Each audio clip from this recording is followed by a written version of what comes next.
7 मुहर्रम का सूरज करबला की ज़मीन पर एक नई आजमाइश लेकर तुलू हुआ।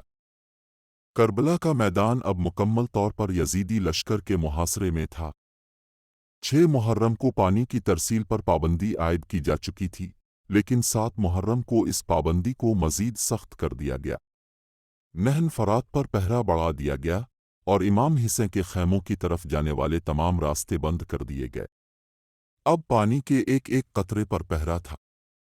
बच्चों के होंठ खुश्क हो चुके थे, खैमों में प्यास की कराहें गूंज रही थीं और सकैं जैसे मासूम चेहरे आसमान की तरफ देखकर पानी मांग रहे थे।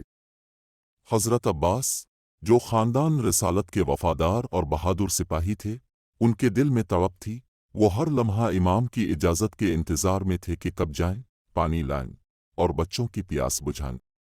मगर इमाम हिस्से सब्र की तस्वीर बने हुए थे।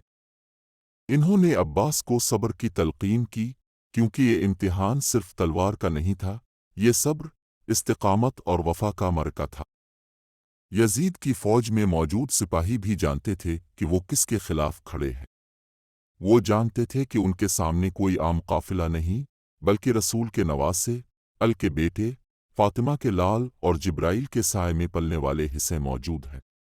मगर दुनिया की मोहब्बत, माल व दौलत का लालच और यजीद के दरबार की खुशनुदी ने उनकी आंखों पर पर्दा डाल दिया था। उनके दिलों से इंसानियत, शराफत और दीन की रूह निकल चुकी थी। 7 मुहर्रम को इमाम हिस्से के खैमों में एक अजीब सुकूत था। बाहर तपती रेत थी, अंदर मासूम बच्चे और माएँ, और दरमियान में इमाम हिस्से की पुरजोश मगर सब्र से लबरेज मौजूदगी। बच्चे इमाम की तरफ देखते और वो मुस्कराकर फरमाते, बेटा, सब्र करो। ये प्यास चंद लम्हों की है, जन्नत के कौसर के साए में तुम्हें वो सैराबी मिलेगी जो दुनिया में मुमकिन नहीं। इस दिन इमाम हुसैन ने अपने साथियों को एक बार फिर जमा किया। इन्होंने फरमाया, मेरे दोस्तों, मेरा कोई उज़्र तुम पर नहीं। अगर कोई जाना चाहे, जा सकता है।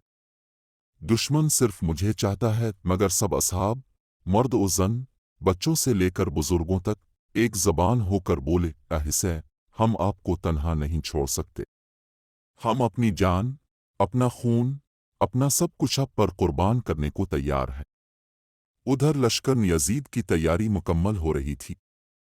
उनके इरादे नापाक थे और दिल पत्थर बन चुके थे।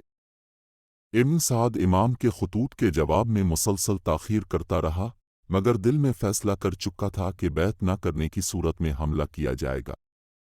7 मुहर्रम को जब सकैं की प्यास शिद्दत इख्तियार कर गई, तो इमाम ने एक बार फिर हज़रत अब्बास की तरफ देखा। अब्बास की आंखों में आंसू थे, मगर हाथ तलवार पर थे। इमाम ने इजाज़त ना दी, क्योंकि मरका अभी बाकी था।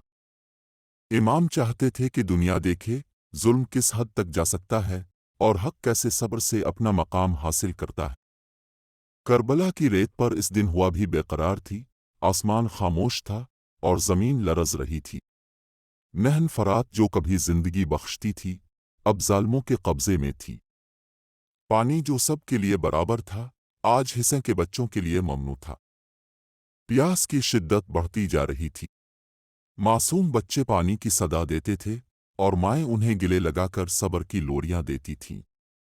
ये दिन सिर्फ प्यास का दिन नहीं था, ये वफ़ा, इखलास, ईमान और कुर्बानी का दिन था। इस दिन तारीख़ ने अपने सफ़े पर वो सतरें लिखीं जो क़यामत तक मिट नहीं सकती। करबला हमें सिखाती है कि जब हक़ और बातिल आमने सामने हों, तो खामोशी इख्तियार नहीं की जा सकती। हमें सच का साथ देना होगा, चाहे इसकी कीमत जान ही क्यों ना हो। 7 मुहर्रम हमें याद दिलाती है कि जालिम का साथ न देना भी इबादत है और मजलूम का साथ देना ईमान की अलामत है। सकैया के खुश्क होंठ, अब्बास की खामोश तड़प, इमाम हिस्से का सब्र और इस्तिकामत, ये सब कुछ हमें एक ऐसा सबक देते हैं जो रहती दुनिया तक रोशन रहेगा।